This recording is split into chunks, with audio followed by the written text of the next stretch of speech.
Hello दोस्तों, नमस्कार। स्वागत है आपका एक बार फिर से आपके अपने यूट्यूब चैनल डिजिफ्लाई में दोस्तों।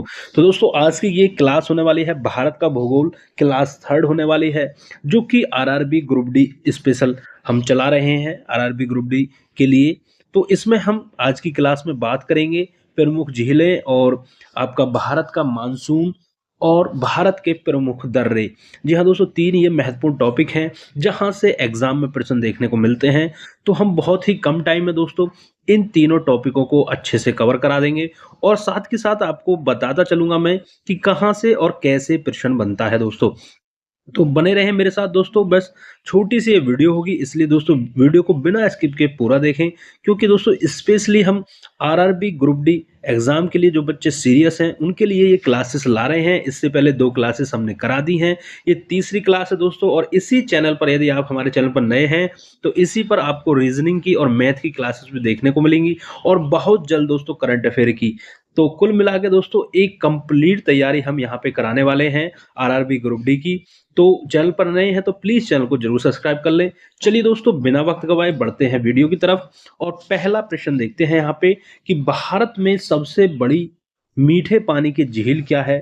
तो ये है वूलर झील। कई बार एग्जाम में प्रश्न पूछा गया है कि बताइए कि भारत की सबसे बड़ी मीठे पानी की झील क्या है। वूलर झील। तो दूसरा प्रश्न दोस्तों इस तरीके से भी बना है कि वूलर झील कहाँ है, तो आप कहेंगे सर जम्मू कश्मीर में है। ठीक है, तो भारत में सबसे बड़ी मीठे पानी की झील वूलर झील है, जो कि जम्मू कश्मीर में है।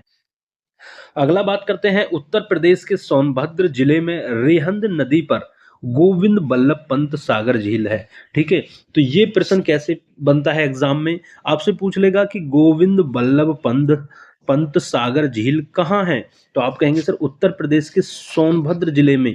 और ये पूछ लेगा किस नदी पे है, तो आप कहेंगे रेहंद नदी पर है।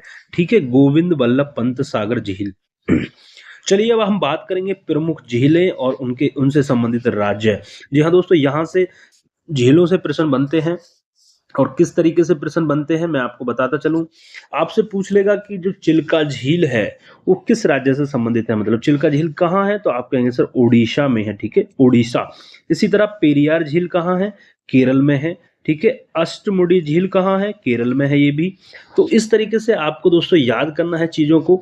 और दोस्तों बस आपको करना क्या है, बस थोड़ा सा मन को एक जगह शांत करते हुए अच्छे से दोस्तों बस चीजों को समझते चलें। और जैसे जैसे मैं आपको बता रहा हूं उसी तरीके से यदि आप तैयारी कर लेते हैं दोस्तों, तो गारंटी है आपका ग्रुप डी में इस बार सिलेक्शन ले जाएंगे आप।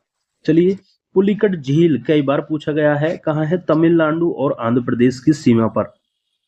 ठीक है, ये कई बार पूछा गया है पुलिकट झील कहाँ है। चलिए आगे, वेमनाड झील केरल में है। लोकटक झील दोस्तों ये इंपॉर्टेंट है, साथ के साथ मैं दोस्तों बताता चल रहा हूँ कि कौन सी ज्यादा से ज्यादा महत्वपूर्ण है, उस पर ज्यादा आपको ध्यान देना है। जैसे कि लोकटक झील हुई आपकी मणिपुर में, पुलिकट झील हुई तमिलनाडु और आंध्र प्रदेश की सीमा पर। इसी तरह पेरियार और चिल्का, ये चिल्का झील कहाँ है, उड़ीसा। ठीक है, और पेरियार झील आपकी कहाँ पे है, केरल में है दोस्तों। बात करें यहाँ पे दोस्तों चिल्का झील की, तो दोस्तों कल की वीडियो में हमने बात की थी, ये चिल्का झील भारत की सबसे बड़ी तटीय लैगून झील है और भारत की सबसे बड़ी खारे पानी की झील है। ठीक है, चिल्का झील। यदि आपसे प्रश्न बन जाए कि सबसे बड़ी खारे पानी की झील भारत की, तो चिल्का झील है। ठीक है, चलिए आगे बढ़ते हैं। डिडवाना या उदय सागर झील आपकी राजस्थान में है। कोलेरू झील आपकी आंध्र प्रदेश में है। चलिए आगे बढ़ते हैं दोस्तों। इस तरीके से दोस्तों एग्जाम में प्रश्न बनते हैं। फुलहर झील वेरी वेरी इंपॉर्टेंट, कई बार एग्जाम में पूछी गई है। फुलहर झील आपकी कहाँ है, अपने उत्तर प्रदेश राज्य में है। ठीक है, आगे वूलर और डल झील आपकी कहाँ है, जम्मू कश्मीर में है, ये भी इंपॉर्टेंट है। लोनार झील महाराष्ट्र में है। ठीक है दोस्तों, ये थोड़ी बहुत झीलें हैं दोस्तों। इसको आप करना क्या है दोस्तों, इनको आप अच्छे से तैयार कर लें, क्योंकि यहाँ से कोई ना कोई सी झील आपसे पूछ ली जाती है। तो यहाँ पे इंपोर्टेंट के चक्कर में ज़्यादा ना पड़े, बस आराम से इनको याद कर लें। हालांकि मैं बता रहा हूँ, जैसे फुलहर झील हुआ, वूलर झील हुआ, डल झील हुआ, लोनार झील हुआ, ये इंपोर्टेंट है दोस्तों। चलिए आगे, सांभर, नक्की या पिछौला झील ये राजस्थान में है। और ये हुआ आपका लून कर्णसर और जैसमंद और फतेह सागर झील, ये आपकी राजस्थान में है। सात ताल, भीमताल, ये कहाँ है? आपके उत्तराखंड में है, नैकुतियाल, ठीक है? ये इंपॉर्टेंट है। सात ताल, भीमताल ये आपके उत्तराखंड में है। और नागिन झील और शेषनाग झील भी इंपॉर्टेंट है, ये आपके कहाँ है? जम्मू कश्मीर। यदि आपसे एग्जाम में प्रश्न बन जाए कि नागिन या शेषनाग झील कहाँ है, प्रश्न कैसे बनता है एग्जाम में? आपसे पूछेगा कि शेषनाग झील निम्नलिखित में से किस राज्य से संबंधित है या किस राज्य में है, तो आप कहेंगे सर जम्मू कश्मीर में है। इस तरीके से प्रश्न बनता है। और जो इंपॉर्टेंट है वो मैंने आपको बताया, नागिन झील, शेषनाग झील, और ये भीमताल झील हुआ, लोनार झील हुआ, वुलर झील हुआ, डल झील, फुलहर झील हुआ आपका Uttar Pradesh. Very very important. ठीक है, चलिए आगे बढ़ते हैं। अब देखते हैं दोस्तों यहाँ से भारत का मानसून। जी हाँ दोस्तों, इस टॉपिक से भी एग्जाम में प्रश्न बनते हैं, इनको भी समझते हैं और कैसे प्रश्न आते हैं। क्योंकि जितना भी ये दोस्तों यहाँ पे आपके लिए कंसेप्ट है, ये वन लाइनर कंसेप्ट है वैसे तो, लेकिन बहुत ही फायदेमंद है दोस्तों, क्योंकि बहुत कम समय में आपको वो चीजें पता चल जाएंगी कि किस तरीके के प्रश्न एग्जाम में बनते हैं आरआरबी ग्रुप डी में। और ये यहाँ पे सबसे बड़ी बात ये है कि बहुत ही कम समय में दोस्तों अधिक तैयारी आपकी हो जाएगी दोस्तों। वन लाइनर का फायदा यही होता है। और ये सीधे वन लाइनर वो हैं जो प्रीवियस ईयर परीक्षाओं में पूछे गए हैं और परीक्षा की दृष्टि से इंपॉर्टेंट हैं। चलिए भारत का मानसून देखते हैं यहाँ से कैसे प्रश्न आते हैं।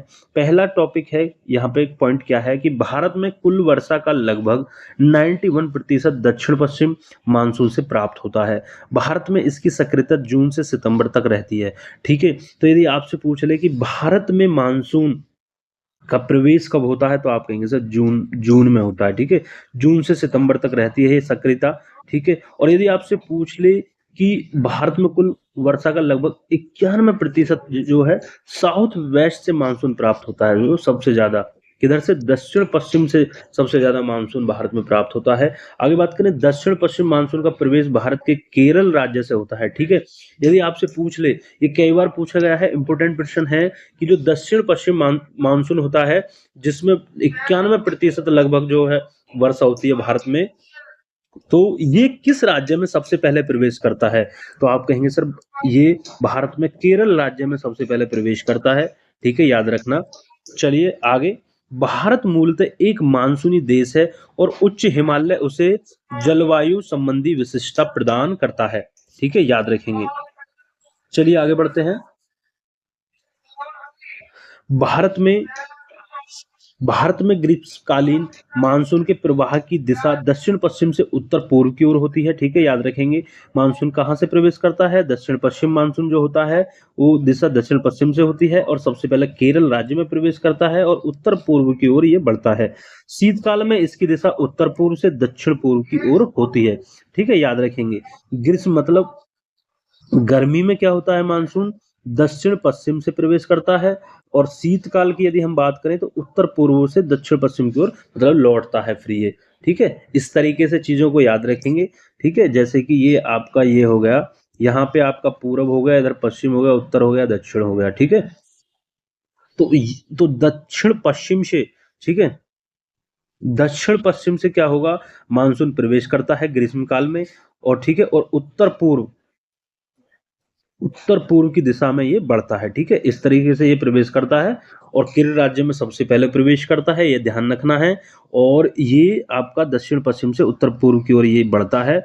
और बात करें उसी उसी टाइम पे शीतकाल में, तो ये क्या है? फिर ये वापस लौटता है। तो क्या है? उत्तर पूर्व से ये चलेगा और इधर को ये लौट जाता है। ठीक है, इस तरीके से आपको याद रखना है। आगे बढ़ते हैं। दक्षिण पश्चिम दक्षिण भारत की अपेक्षा उत्तर भारत में मानसून की अवधि कम होती है। ठीक है, उत्तर भारत में कम होती है। ठीक है, दक्षिण भारत में मानसून जून के प्रथम सप्ताह में प्रवेश करता है। याद रखेंगे, ये लाइन यहाँ पे इंपोर्टेंट है। जबकि उत्तर भारत में प्रवेश करने की दक्षिण की अपेक्षा अधिक समय लगता है। उत्तर भारत में प्रवेश करने में दक्षिण की अपेक्षा अधिक समय लगता है। सीधी सी बात है दोस्तों, जब यहाँ से ये दक्षिण से प्रवेश करेगा तो उत्तर में तो बहुत टाइम लगेगा। तो सबसे पहले केरल राज्य में, और कब करता है? जून के प्रथम सप्ताह में। ठीक है, दूसरा इंपॉर्टेंट पॉइंट ये हो गया। चलिए, भारत में सबसे सबसे पहले मानसूनी वर्षा केरल में होती है। देखिए फिर से वही प्रश्न है कि सबसे पहले मानसूनी वर्षा कहाँ होगी? केरल में। घुमा फिरा के वही प्रश्न पूछा गया है। तो यहाँ पे क्या हो रहा है दोस्तों, मैं आपको साथ के साथ बताता चल रहा हूँ किस तरीके से एग्जाम में प्रश्न बनेगा और कौन सा पॉइंट आपके लिए महत्वपूर्ण है। ठीक है, तो याद रखेंगे केरल राज्य में सबसे पहले मानसूनी वर्षा होती है, सबसे पहले प्रवेश भी इसी में करता है। और पूछ ले भारत में मानसून जून के प्रथम सप्ताह में प्रवेश करता है दक्षिण भारत में। ठीक है, चलिए आगे बढ़ते हैं दोस्तों। ये हो गया भारत का मानसून टॉपिक जो था, ये खत्म हो गया। जो भी इंपॉर्टेंट प्रश्न थे इससे वो हमने क्लियर कर लिए। ज्यादा दोस्तों हमें फालतू का पढ़ना नहीं है, एग्जाम की दृष्टि से बस वो जो पॉइंट टू पॉइंट है वो चीजें पढ़नी है। अब यहाँ पे हम देखेंगे भारत के प्रमुख दर्रे, इनसे जो प्रश्न बनते हैं इसको देखेंगे। और ये लास्ट टॉपिक है इस वीडियो का, क्योंकि हमने बताया था आपको कि 3 टॉपिकों के ऊपर हम बात करेंगे इसमें, प्रमुख झीलें, मानसून और भारत के प्रमुख दर्रे। तो ये लास्ट टॉपिक है दोस्तों। तो वीडियो पसंद आ रही हो तो दोस्तों वीडियो को लाइक शेयर जरूर करते रहें अपने दोस्तों तक। और दोस्तों जो भी RRB group D railway exam के लिए सीरियस हैं वो दोस्तों हमारे साथ जुड़ जाएं, चैनल को सब्सक्राइब कर लें दोस्तों, क्योंकि यहाँ डेली एक वीडियो आपको जरूर मिलेगी जिससे आपकी तैयारी में 2 चांद जरूर लग जाएंगे। ठीक है, आपकी तैयारी और बेहतर हो जाएगी। और यदि आपकी तैयारी हो चुकी है तो आप यहाँ से दोस्तों रिवीजन भी कर सकते हैं, क्योंकि दोस्तों यहाँ पे मैं फालतू बकवास नहीं करता हूँ, सीधा सीधा जो भी टॉपिक है उस चीज को मैं पढ़ाता हूँ यहाँ पे, और साथ के साथ बताता चलता हूँ किस तरीके से आपको चीजों को साथ के साथ लेके चलना है। चलिए यहाँ पे देखेंगे दर्रे हैं एक तरफ, आपकी इसकी अवस्थिति है और विशेषता है। तो इस टेबल में हम इन तीनों चीजों को क्लियर करेंगे। ठीक है, जैसे कि काराकोरम दर्रा कहाँ अवस्थित है, आप कहेंगे सर जम्मू कश्मीर में। और दोस्तों जैसे कि ये टेबल है उसी तरीके से एग्जाम में प्रश्न 3 तरीके से यहाँ पे बनता है। ठीक है, आपसे पूछ लेगा कि काराकोरम दर्रा जो है वो कहाँ अवस्थित है, जम्मू कश्मीर में। ठीक है, यदि इसकी विशेषता बात करें कि चीन से कश्मीर को जोड़ने वाला प्रमुख दर्रा है। ठीक है, तो दूसरा प्रश्न किस तरीके से बन सकता है, तो ये बन सकता है कि चीन से कश्मीर को जोड़ने वाला प्रमुख दर्रा कौन सा है। ठीक है, ऐसे प्रश्न एग्जाम में बनेगा कि चीन से कश्मीर को जोड़ने वाला प्रमुख दर्रा कौन सा है, तो आप कहेंगे सर काराकोरम दर्रा है। या फिर एक प्रश्न इस तरीके से बनेगा कि काराकोरम जो दर्रा है वो कहाँ अवस्थित है, आप कहेंगे सर जम्मू एवं कश्मीर में। इसी तरह बनिहाल दर्रा कहाँ स्थित है, ये भी आपका जम्मू कश्मीर में स्थित है, और ये जम्मू को श्रीनगर से जोड़ता है। ठीक है, तो कितना अंतर हो गया। ठीक है, जम्मू को श्रीनगर से जोड़ने वाला दर्रा कौन सा है, बनिहाल दर्रा है। इस तरीके से आपको याद करना है चीजों को। ठीक है, और इसी तरीके से एग्जाम में प्रश्न बनते हैं। इसी तरह चीन से कश्मीर को जोड़ने वाला काराकोरम दर्रा। ठीक है, चलिए आगे बढ़ते हैं। ज्यादा नहीं है दोस्तों, बहुत ही कम और इम्पोर्टेंट दर्रे यहाँ पे हमने लिए हैं, जैसे बाड़ा लाचा दर्रा। ठीक है, बाड़ा लाचा दर्रा कहाँ है, हिमाचल प्रदेश में है। यह हिमाचल प्रदेश के लाहौल जिले को जम्मू एवं कश्मीर के लद्दाख से जोड़ता है। ठीक है, किसके, लाहौल जिले को लद्दाख से जोड़ता है। कौन सा दर्रा, बाड़ा लाचा दर्रा, जो कि हिमाचल प्रदेश में अवस्थित है। इसी तरह भोरघाट दर्रा कहाँ अवस्थित है, तो आप कहेंगे सर महाराष्ट्र में अवस्थित है। और ये मुंबई पुणे को सड़क एवं रेल मार्ग से जोड़ने वाला पश्चिमी घाट का संकीर्ण द्वार है। ठीक है, कैसा, संकीर्ण द्वार है, याद रखेंगे। आगे बढ़ते हैं, चलिए। थाल घाट आपका दर्रा कहाँ है, थालघाट दर्रा आपका महाराष्ट्र में है, याद रखेंगे। थालघाट दर्रा आपका महाराष्ट्र में है, और यह प्रादीपीय भारत का प्रमुख दर्रा है दोस्तों अब मैं यहाँ पे आपको इम्पोर्टेंट यदि हम बात करूँ तो ये दोस्तों सभी दर्रे जो इम्पोर्टेंट हैं, क्योंकि यहाँ से किसी न किसी दर्रे से प्रश्न एग्जाम में बनता है, इसलिए हम एक भी दर्रे को यहाँ पे छोड़ नहीं सकते। बस आपको चीज़ों को अच्छे से याद करना है। बस करना क्या है, वीडियो को यदि आपको लगे कि हाँ मुझे वीडियो पॉज करनी है तो वीडियो को पॉज करके आप स्क्रीनशॉट ले लें, या कैसे भी अपने नोट्स बना ले दोस्तों, और बार बार बस इसी को रिवाइज करें, या आप दोबारा भी वीडियो को देख सकते हैं। जैसे आपको उचित लगे उस तरीके से करिए चीज़ों को। बस एक बार मेरे साथ पूरा वीडियो को देख लीजिए, बस इसी तरह आपको समझ में आ जाएगा। थालघाट दर्रा आपका महाराष्ट्र में है। यह प्रादीपीय भारत का प्रमुख दर्रा है। इससे होकर मुंबई के लिए सड़क एवं रेल मार्ग गुजरता है। ठीक है, यदि आपसे पूछ ले कि मुंबई के लिए सड़क एवं रेल मार्ग गुजरता है, कौन सा दर्रा, थालघाट महाराष्ट्र में है, जो कि जेल। और ये है आपका फिर आगे जेलेपला, जो कि सिक्किम राज्य में अवस्थित है। यह तिब्बत को सिक्किम से जोड़ता है, कौन, जेलेपला। ठीक है, तिब्बत को सिक्किम से जोड़ने वाला दर्रा जेलेपला। आगे बात करें नाथुला दर्रा, जो कि सिक्किम में है, इंपोर्टेंट है, कई बार एग्जाम में पूछा गया है नाथुला दर्रा।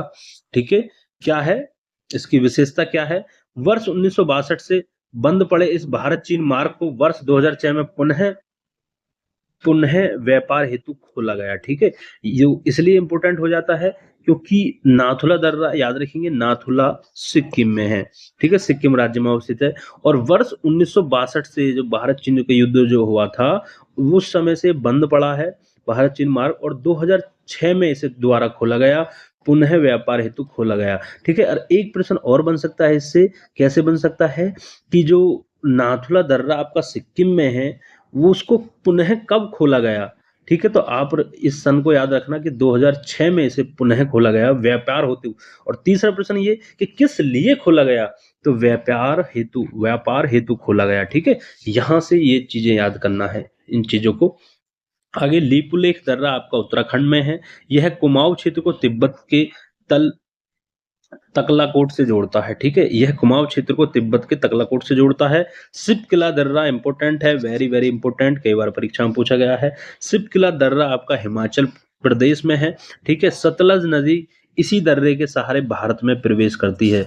यदि आपसे पूछ ले एग्जाम में प्रश्न कि जो सतलज नदी है वो भारत में कौन से दर्रे के सहारे प्रवेश करती है, तो आप कहेंगे सिप किला दर्रा, और आपका सिप किला दर्रा कहाँ है, हिमाचल प्रदेश, याद रखना। जोजिला दर्रा जम्मू एवं कश्मीर में है, इंपोर्टेंट है। यह श्रीनगर को लेह से जोड़ता है। आगे रोहतांग दर्रा हिमाचल प्रदेश में है। रोहतांग दर्रा हिमाचल प्रदेश, यह दर्रा कुल्लू घाटी को लाहौल और स्पीति घाटी से जोड़ता है। ठीक है, याद रखेंगे, तो सभी इंपोर्टेंट है। चलिए आगे बढ़ते हैं। पाल घाट, ठीक है, याद रखेंगे क्या, पाल घाट जो है आपका, ये कहाँ है, केरल में है, और यह केरल के पलक्कड़ को तमिलनाडु के कोयम्बटूर से जोड़ता है। ठीक है, तो दोस्तों ये थे जितने भी भारत के प्रमुख दर्रे थे, ये हमने यहाँ पे चीजों को इनको करा दिया। चलिए अब थोड़ा सा और यहाँ पे हम चीजों को देखते हैं, ऋतुओं से संबंधित चीजें हैं यहाँ पे, और जो एग्जाम की दृष्टि से इम्पोर्टेंट वन लाइनर है उनको देख लेते हैं। जो वर्षा हुई आपका और ऋतुएं हुई, इनसे जो ऐसे प्रश्न बनते हैं उनको भी देखते हैं। चलिए, उत्तर पूर्वी मानसून को सबसे अधिक वर्षा तमिलनाडु में होती है, उत्तर पूर्वी मानसून से। ठीक है, याद रखेंगे, यदि आपसे पूछ ले उत्तर पूर्वी मानसून से जो सबसे अधिक वर्षा कहाँ होती है, तमिलनाडु में होती है। आम्र वर्षा कर्नाटक और केरल में होने वाली मानसून पूर्व वर्षा फुहार है, जो आम की फसल के लिए अत्यधिक लाभकारी होती है। लेह भारत की, ठीक है, लेह भारत की सबसे कम वर्षा वाला स्थान है, याद रखेंगे। जो लेह है आपका, लेह, याद रखना, लेह भारत का सबसे कम वर्षा वाला स्थान है, लेह। चेरापूंजी भारत के पूर्वोत्तर राज्य मेघालय में स्थित है। मानसून नाम से पहले विश्व में सर्वाधिक वर्षा वाला स्थान चेरापूंजी ही था। ठीक है, तो यहाँ पे कंफ्यूज नहीं होता है, क्योंकि जब सबसे पहले सर्वाधिक विश्व में सर्वाधिक वर्षा वाला स्थान का यदि एग्जाम में प्रश्न आता था तो चेरापूंजी यहाँ पे लगाते थे। लेकिन अब उसकी जगह किसने ले ली है, ये आपकी ले ली है मौसिन राम ने। ठीक है, तो आपसे अगला प्रश्न क्या बनता है कि विश्व में सर्वाधिक वर्षा वाला स्थान कौन सा है, अब मासिन राम है, जो कि मेघालय में ही स्थित है।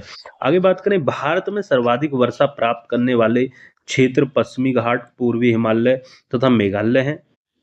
ठीक है, कौन कौन से भारत में सर्वाधिक वर्षा प्राप्त करने वाले जो क्षेत्र हैं वो पश्चिमी घाट हैं, पूर्वी हिमालय है और मेघालय है। ठीक है, मेघालय में ही मानसिन राम है जहां सबसे ज्यादा वर्षा होती है। दक्षिण पश्चिम मानसून से इन क्षेत्रों में 250 सेंटीमीटर से अधिक वर्षा होती है।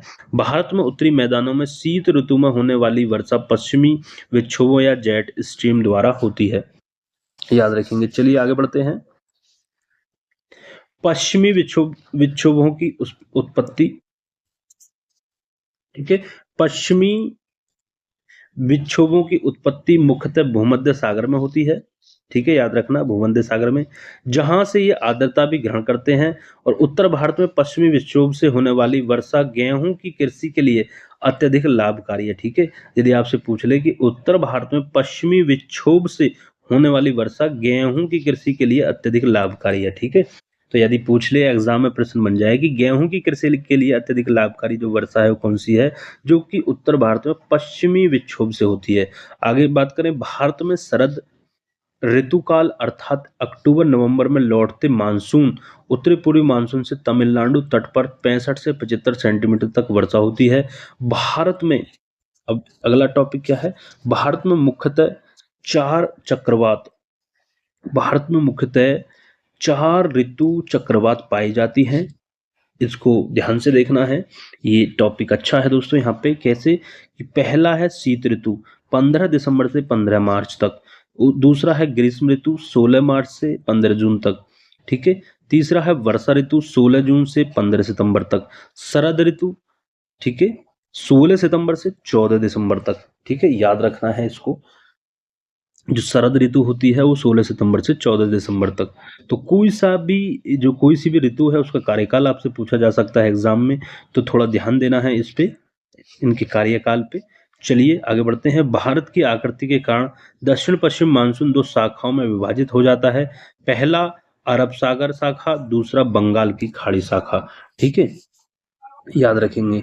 अगला प्रश्न वही फिर एक बार, मासिना मेघालय विश्व में सर्वाधिक वर्षा वाला स्थान है। अगला टॉपिक है उड़ीसा राज्य में सर्वाधिक प्राकृतिक आपदाएं होती हैं। ठीक है, उड़ीसा चक्रवात, बाढ़ एवं सूखा तीनों ही प्राकृतिक आपदाओं से प्रभावित राज्य है, जिस कारण यह अन्य राज्यों की अपेक्षा अधिक प्राकृतिक आपदाएं झेलता है। ठीक है, तो एक उड़ीसा ऐसा राज्य है जहां सर्वाधिक प्राकृतिक आपदाएं आती हैं। ठीक है, याद रखना, परीक्षा की दृष्टि से बहुत इंपॉर्टेंट ये क्वेश्चन है कि उड़ीसा राज्य सर्वाधिक प्राकृतिक आपदाएं आती हैं। देश के पहले आपदा प्रबंधन प्रशिक्षण संस्थान की स्थापना लातूर महाराष्ट्र में है जो कि की गई। ठीक है, याद रखेंगे। देश के पहले आपदा प्रबंधन प्रशिक्षण संस्थान की स्थापना कहाँ की गई? लातूर में की गई, जो कि आपका महाराष्ट्र में है। ठीक है, याद रखेंगे। चलिए, इंपॉर्टेंट प्रश्न है दोस्तों एग्जाम की दृष्टि से। अब यहाँ पे बात करेंगे हम यहाँ पे कि भारत के भू क्षेत्र को भूकंप प्रवणता की दृष्टि से 4 क्षेत्रों में बांटा गया है। विगत 2 दशकों में उत्तर भारत के मैदानों में बाढ़ की बारंबारता बढ़ गई है। इसकी प्रमुख कारण नदियों की घाटियों का गाद निक्षेपण के कारण छिछला होना है। गहराई में कमी होने के कारण सामान्य वर्षा में भी बाढ़ आने की संभावना बढ़ जाती है। बिहार भारत का सर्वाधिक बाढ़ग्रस्त राज्य है। ठीक है, यदि आपसे पूछ ले कि सब भारत का सर्वाधिक बाढ़ग्रस्त राज्य जो है वो बिहार है। सूखा से सर्वाधिक प्रभावित क्षेत्र मध्य पूर्वी भारत है। ठीक है, कौन सा है? मध्य पूर्वी भारत, याद रखेंगे। चलिए आगे बढ़ते हैं।